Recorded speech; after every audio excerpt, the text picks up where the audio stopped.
extra large roll from Pizza Hut? Huh? I'd say extra large roll. Subhanallah. Yes. Subhanallah. Subhanallah. Actually, to be very honest with you, you are doing better than myself. The reason is, at your age, yes, I had learned a lot, and I already completed hifz at a very early age.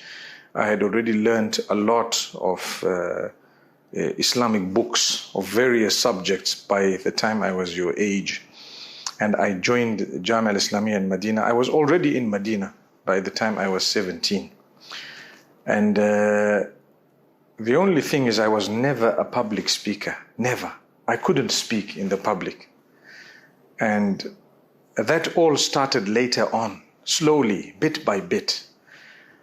And what I like about you, because initially I just thought it must be a youngster who's just, perhaps occupying himself with something. Then I realized, no, this young boy is serious, because I took the time to listen to a little bit of what you say, and you know what? It was a good message. A lot of it, I could hear myself saying the same thing, right? And it was encouraging, because then you would continue and add your own snippets into that. Am I right? Very right. And I was trained by my father to speak very clearly. Every word must be said, like I have said before, with tajweed, Yeah. And I noticed that you also like to speak very clearly, and you like to open your mouth and pronounce the words, So people can understand. Also, the simplicity of the language is something that's extremely interesting. So, yeah, mashallah, congratulations. I pray. What is your plan for the future?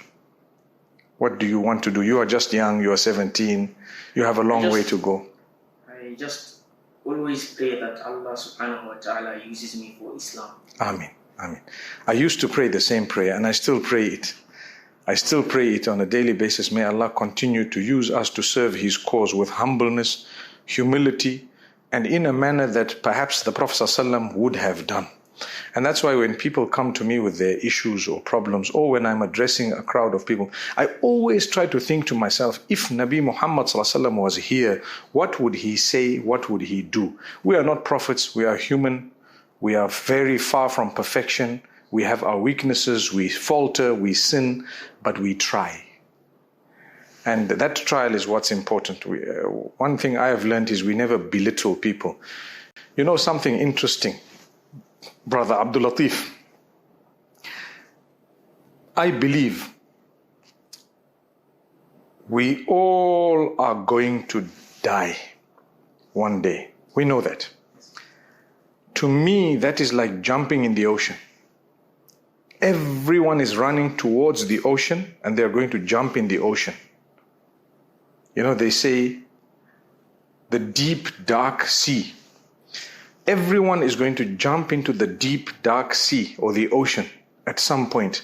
You and I, our job is to make sure that between now and the time that they actually jump into the ocean, I'm referring to death, we need to put on a life vest for them. Convince them somehow that you need to put on this vest, then you jump.